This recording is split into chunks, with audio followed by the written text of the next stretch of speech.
आपको दिखा रहे हैं लखनऊ विश्वविद्यालय की प्रोफेसर डॉक्टर नलिनी खन्ना, जो कि अपराध जगत पर शोध किए हुए हैं। यही नहीं, इन्होंने जेल में रहकर शोध किया है, कई विश्वविद्यालय में रहकर शोध किया है। आज हम ऐसी प्रोफेसर से जानेंगे जो लखनऊ विश्वविद्यालय की समाजशास्त्र की प्रोफेसर हैं और समाज को सुधारने का काम करती हैं। आज भी लोगों को सुधारने का काम करती हैं। आज मैं उनसे बात करूंगा जो आज उत्तर प्रदेश में अपराध फैला हुआ है, इस पर उनसे बातचीत करेंगे कि किस तरीके से इसको रोका जा सकता है। डॉक्टर नलिनी खन्ना, लखनऊ विश्वविद्यालय प्रोफेसर। मैडम नमस्कार। जी नमस्कार। नमस्ते। मैं आपको आज राष्ट्रीय Naval times RNT news channel पर आपका बहुत बहुत हार्दिक स्वागत करते हैं। धन्यवाद। और आप हमारे स्टूडियो कई बार आई हैं, तो इसलिए आपको पुनः आभार प्रकट करते हैं। धन्यवाद। क्योंकि आपकी बातचीत से लोगों को बहुत ही ज्ञान प्राप्त होता है और जिससे लोगों का मार्गदर्शन होता है। आज हम इसी विषय पर जानना चाहेंगे कि जो आज उत्तर प्रदेश में अपराध चरम सीमा पर फैल चुका है।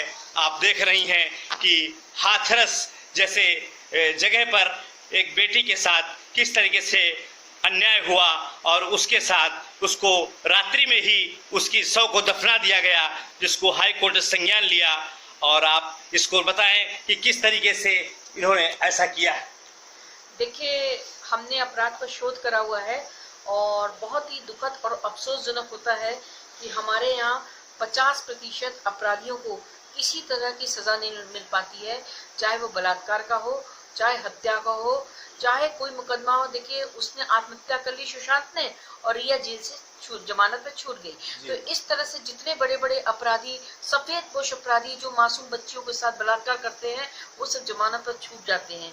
क्या हमारा जो न्यायालय है वो इतना बिक गया है? हमारे वर्तमान समाज में इतना भ्रष्टाचार हो गया है और जनता भी इतनी जागरूक नहीं है। तो एक कान से सुनती है, दूसरे कान से निकाल देती है। एक दिन टीवी चैनल वाले दिखाते हैं और अभी देखिए उस बच्ची को कैसे हाथरस वाली का कितना बुरी तरह से उसका मौत हुआ है।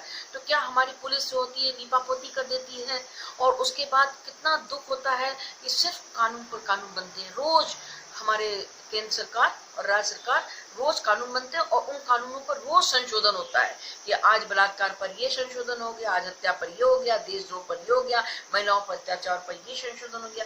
लेकिन कानून बन जाने से, संशोधन हो जाने से ही क्या किसी समस्या का या अपराध का अंत हो पाएगा? हमारे यहाँ नहीं हो पाएगा। हमको सबसे पहले जनता को खुद जागरूक होना चाहिए कि भाई यदि किसी ने अपराध किया है तो अपराध तो गलत है ही है। हमारे गौतम बुद्ध का देश है, हमारे नानक का देश है, जहाँ पर अपराध होना ही नहीं चाहिए। हमारा राज्य ऐसा है, मर्यादा पुरुषोत्तम हमारे राम का राज्य है, श्री कृष्ण का राज्य है। तो इसलिए अपराधियों को तो भाई माफ नहीं करना चाहिए। डॉक्टर नलिनी खन्ना देखिए बता रही हैं कि अपराधियों को माफ नहीं करना चाहिए। कितना अपराधी कितना ही क्यों न हो, शक्तिशाली क्यों न हो, राजनीतिक क्यों न हो, ना रसूखदारा क्यों न हो, उसकी जेल की सलाखें ही उसकी कानून बताता है। और हम बात करेंगे कि आप देख रही हैं हाथरस पे एक लड़की के साथ दुष्कर्म हुआ तो राहुल गांधी से लगाकर कांग्रेस पार्टी से लगभग सभी राजनीतिक पार्टियां दस्तक दिए, समाजवादी पार्टी और सभी पार्टियों के लोग वहां पर प्रतिनिधि गए और मिले।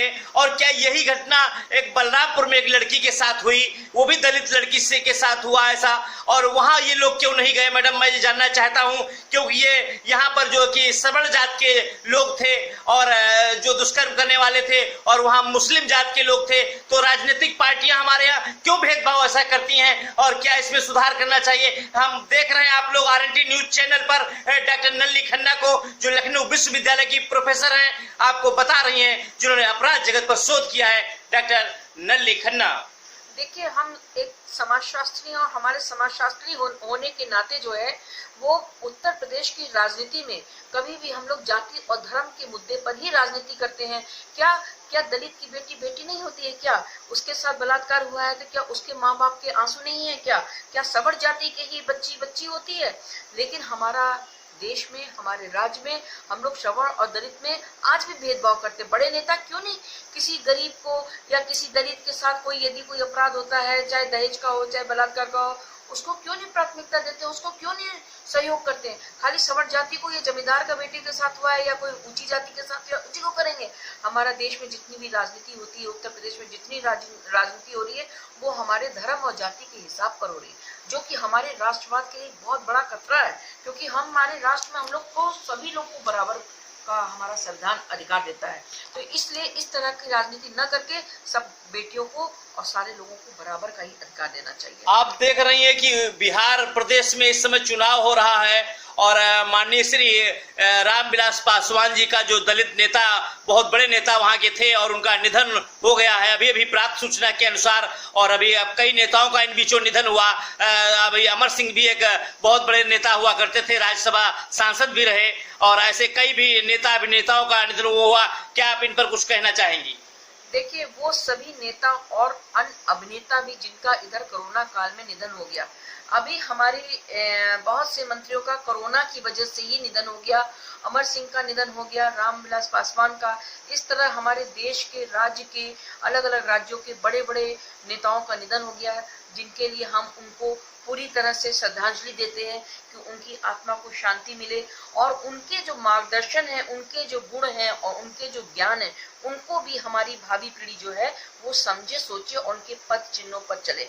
और कुछ अफसोसजनक हमारे यहाँ आप देखिए कि फिल्म नगरी में इस समय लगभग बहुत अभिनेताओं का निधन हो गया। सुशांत की आत्महत्या हो गई, उसके बाद नवजोत सिद्दीकी की डेथ हो गई, उसके बाद ऋषि कपूर का देहांत हो गया। इस तरह से बहुत से अभिनेता का देहांत हो गया, जो हमारे लिए बहुत ही दुखद है। दिशा का हो गया, बहुत सी अभिनेत्रियों का देहांत हो गया। तो इसके लिए हम उनको सारी की आत्माओं को श्रद्धांजलि देते हैं और उनकी आत्मा को शांति मिले। और हम उनके जो अभिनेता अभिनेत्रियों ने जो कार्य किया है, वो नई पीढ़ी उनको देख के, उनके कार्यों को देख के कुछ सीखे, कुछ सोचे, कुछ समझे और इस तरह से हमारे वो मार्गदर्शक बने। आप देख रहे थे अभी RNT न्यूज चैनल पर डॉक्टर नलिनी खन्ना को।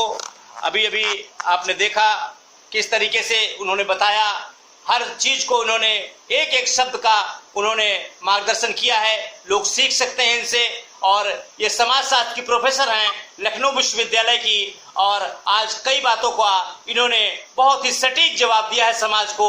मैं इनका बहुत आभारी हूं। RNT न्यूज चैनल पर आने के लिए बहुत बहुत धन्यवाद। RNT न्यूज चैनल लखनऊ से रिपोर्ट। एक मिनट दिखा दो तो